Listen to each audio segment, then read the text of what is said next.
नमस्कार प्रिय दर्शक मित्रों, एक बार फिर से आप सभी का स्वागत है हमारी YouTube चैनल प्राचीन ज्ञान सच्चा ज्ञान में। प्रिय दर्शक मित्रों, आज फिर नया वीडियो नई जानकारी लेकर हम हाजिर हुए हैं। साथियों, आज के इस वीडियो में आप जानेंगे सोना बनाने वाली एक नायाब भस्म बनाने की विधि। ये भस्म इतनी कारगर है कि ये लोहा और तांबा और चांदी तीनों पर चलती है, तीनों पर काम करती है। साथियों, इस विधि को बताया है श्री शिवानंद ब्रह्मचारी काशी जोशीमठ ने बताया है। साथियों, ये विधि इतनी कारगर है कि इसको बनाने वाला व्यक्ति कभी भी खाली हाथ नहीं रह सकता। साथियों, श्री शिवानंद ब्रह्मचारी जी काशी जोशीमठ वाले कहते हैं कि ये विधि इतनी कारगर है कि इसे आप यदि आंख बंद करके भी बनाएंगे तो भी आपको सफलता जरूर प्राप्त होगी। इस विधि में आप जो पैसा लगाएंगे वो पैसा आपका व्यर्थ नहीं जाएगा। इतनी कारगर और नायाब विधि है। मित्रों, शिवानंद ब्रह्मचारी काशी जोशीमठ वाले कहते हैं ये विधि आपका भाग्य बदल देगी, ये विधि आपका नसीब बदल देगी, ये विधि आपके नसीब के द्वार खोल देगी। ऐसी विधि है। यदि कोई बंदा सच्चे मन से इस विधि पर यदि पहली बार भी काम करता है अच्छी नीयत करके, तो उसको सफलता जरूर मिल जाती है। क्योंकि इस विधि में किसी प्रकार की कोई माथाफोड़ी का काम नहीं है, किसी प्रकार की कोई चाबी नहीं है और किसी प्रकार की इतनी टेंशन वाली बात है ही नहीं कि ये विधि नहीं बन पाएगी। बिल्कुल सरल, आसान और सुगम ये विधि है। मित्रों, श्री शिवानंद ब्रह्मचारी काशी जोशीमठ वाले, इनको ये विधि कैसे प्राप्त हुई? मित्रों, इनसे बात हुई, वार्तालाप होने के बाद इनके एक शिष्य हैं, इनके पास ये विधि थी, इन्होंने हमको बताया। मित्रों, इनके शिष्य कहते हैं कि इनके गुरुजी के पास ये विधि न जाने कितने वर्षों पुरानी है और न जाने कितने वर्षों से ये लोग इस विधि पर काम कर रहे हैं। पहले इनके मठों में इस विद्या का शिष्यों को प्रयोग करवाया जाता था। जो भी शिष्य आते, यदि वो रसायन क्रिया काम सीखना चाहते थे तो उसे इस विद्यालय में डालते थे। शिवानंद ब्रह्मचारी काशी जोशीमठ, ये इनकी विद्यालय थी, इनके गुरु थे और विद्यालय के संस्थापक थे, विद्यालय के मालिक थे, इस विद्यालय को चलाते थे। तो साथियों, ऐसा कहते हैं कि श्री शिवानंद ब्रह्मचारी जी को कीमिया का बहुत ज्ञान था। इनके पास में एक से एक नायाब विधियां हैं। इनके पास में दूर दराज से चलकर लोग काशी रसायन विद्या सीखने के लिए जाते थे। साथियों, न जाने कहां से लोग इनके पास में इस विद्या को ग्रहण करने के लिए आते थे। आज भी ये विद्यालय है, लेकिन आज इस विद्या को नहीं सिखाया जाता, क्योंकि अभी विद्या धीरे धीरे विलुप्त होने की कगार पर है। प्रिय दर्शक मित्रों, शिवानंद ब्रह्मचारी काशी जोशीमठ वाले के शिष्य श्री पूर्णमल जोशी जी कहते हैं कि इस विद्या को करते हुए, इस प्रयोग को करते हुए पूर्णमल जोशी जी को बहुत समय हो चुका है। बहुत समय पहले से वो इस विद्या पर काम कर रहे हैं। इनको इनके गुरु ने इस ज्ञान को दिया और इन्होंने आज तक इस ज्ञान को संभाल के रखा। किसी प्रकार की इन्होंने देख दिखाई नहीं की, किसी की होड़ नहीं की कि इन्हें स्वर्ण निर्माण करना आता है, रजत निर्माण करना आता है, हीन धातुओं को कंचन जैसी मूल्यवान धातु में परिवर्तन करना आता है तो ये प्लेन में चले, ये 5 स्टार होटल में खाए। इन्होंने ऐसा कुछ भी नहीं किया। ये सिर्फ अपने गुरु की तरह एकदम साधारण जीवन जीते हैं। पूर्णमल जी जोशी अपने गुरु की तरह एकदम साधारण सा जीवन जीते हैं। किसी प्रकार का कोई शौक नहीं है, किसी प्रकार का कोई ख्वाब नहीं है, और किसी प्रकार से किसी की होड़ भी नहीं है कि सामने वाला बंदा यदि फॉर्च्यूनर गाड़ी में घूम रहा है तो इनको भी फॉर्च्यूनर चाहिए, ऐसा नहीं है। श्री पूर्णमल जोशी जी को रूखा सूखा जो मिल जाता है बस उसे ग्रहण करते हैं और फटे पुराने कपड़ों में मस्त रहते हैं। किसी प्रकार का कोई शौक नहीं है, किसी प्रकार का कोई गलत आदत नहीं है। आज भी ये इस प्राचीन भारत के अनमोल ज्ञान को संजो के रखे हुए हैं। मित्रों, पूर्णमल जी जोशी कहते हैं कि इन्होंने अपने जीवन में 2 शिष्य बनाए हैं, 2 शिष्य बनाए हैं जिनको इस ज्ञान को दिया है। साथियों, पूर्णमल जी जोशी आगे कहते हैं कि दोनों में से एक उनका शिष्य बहुत नकारा निकला, उसने इस विद्या का, इस ज्ञान का दुरुपयोग किया, बहुत बड़ा दुरुपयोग किया। एक जो शिष्य है वो बिल्कुल सही है, वो किसी प्रकार का कोई गलत कार्य नहीं करता। बस महीने 2 महीने जब भी उनको वक्त मिलता है वो इस विद्या पर काम करते हैं, इस रसायन क्रिया पर काम करते हैं, बाजार करते हैं और गौशाला में दान करते हैं, गौशाला को चलाते हैं। साथियों, पहले तो वो अन्य किसी की गौशाला में दान किया करते थे, लेकिन अब उन्होंने स्वयं का गौशाला डाला है। उसमें बहुत सारी इधर उधर भटकने वाली गायों को रखा हुआ है और वो उनकी सेवा करते हैं। तो पूर्णमल जी जोशी अब बहुत खुश है। उन्होंने कहा है कि यदि हर गुरु को ऐसा शिष्य प्राप्त हो तो वो धन्य हो जाता है, और जिस गुरु को यदि नालायक शिष्य प्राप्त हो जाता है तो बहुत दुखी होता है। जिस तरह एक पिता अपनी नालायक औलाद को लेकर के बहुत दुखी होता है, ठीक उसी प्रकार गुरु भी नहीं चाहता है कि उसे कोई नालायक शिष्य प्राप्त हो और किसी नालायक को उसको अपना अनमोल ज्ञान देना पड़े। यदि गुरु के बताए हुए अनमोल ज्ञान का कोई नालायक शिष्य दुरुपयोग करता है तो बहुत दिल दुखता है। दर्शक मित्रों, तो पूर्णमल जी जोशी आगे कहते हैं कि इस प्रकार से ये विद्या हजारों हजारों वर्षों से बड़े बड़े मठाधीशों के पास है, वहां से गुजरती हुई आज ये विद्या हम तक पहुंची है और हम इस विद्या को जन कल्याण हेतु आम जन तक प्रसारित करेंगे, आप लोगों तक पहुंचाएंगे। मित्रों, आप इस विधि पर जरूर काम करके देखें, आपको जरूर सफलता प्राप्त होगी। साथियों, समय मिलने पर हम भी इस विधि पर जरूर कार्य करेंगे। हाँ, इस विधि के बारे में हमने पहले भी सुना था, पहले भी हमारे पास ये विधि मौजूद थी,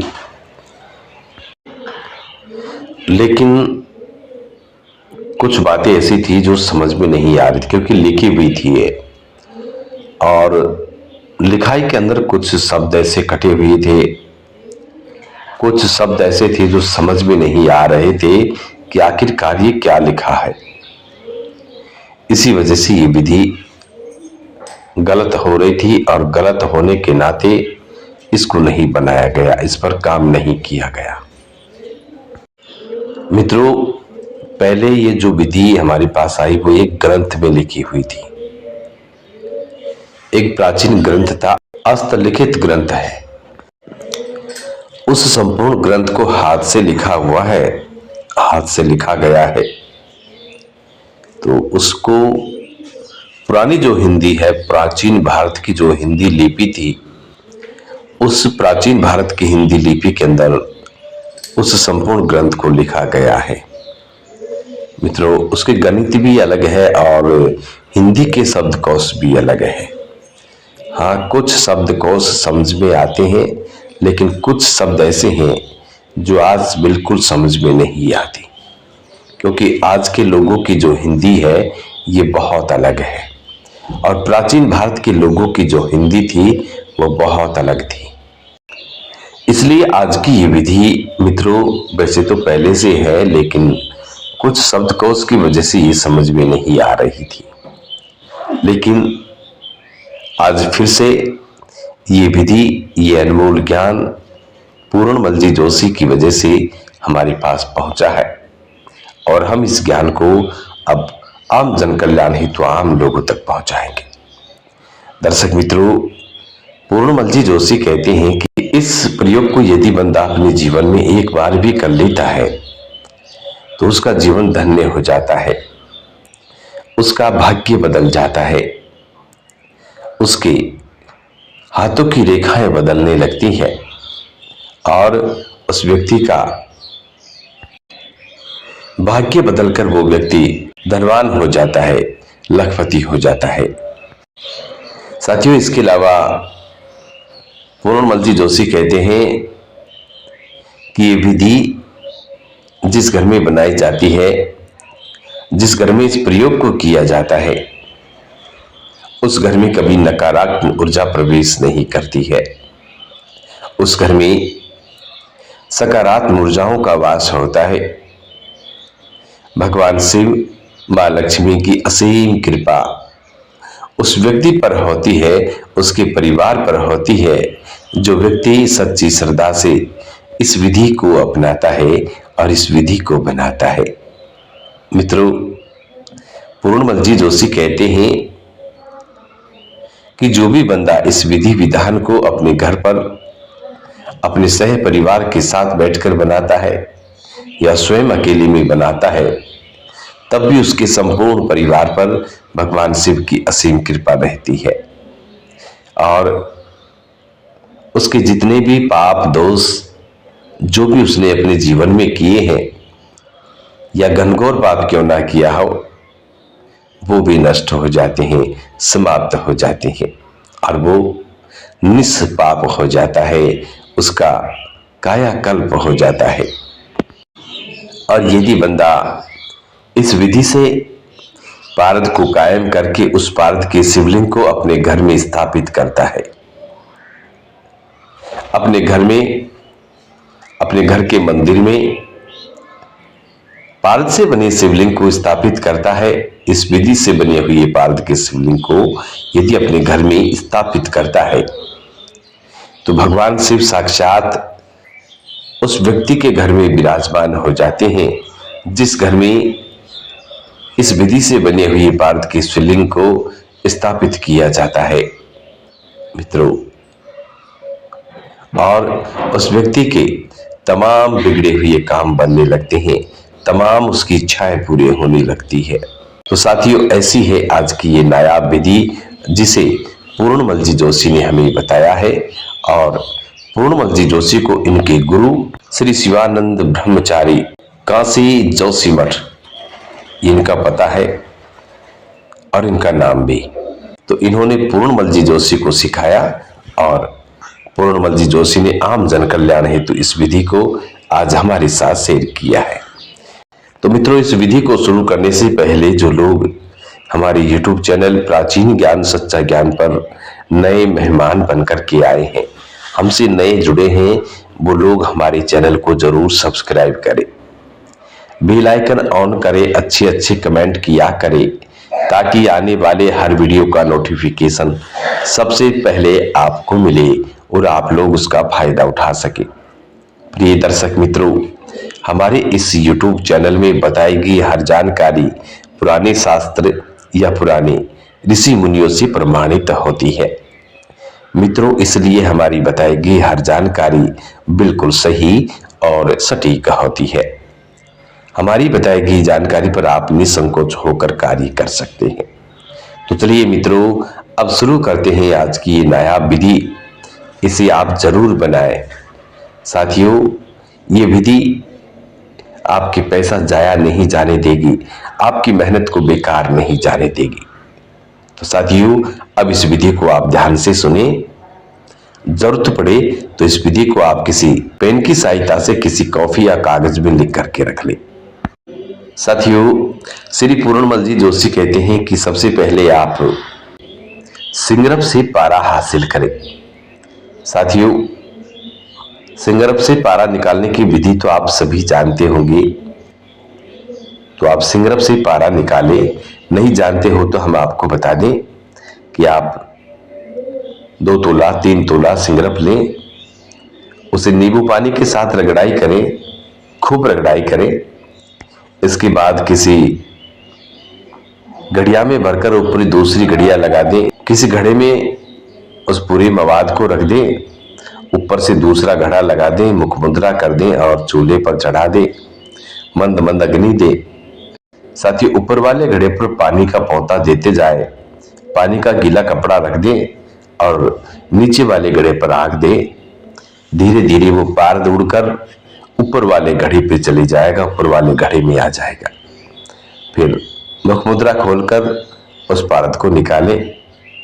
इस तरह से सिंगरफ से पारद हासिल किया जाता है।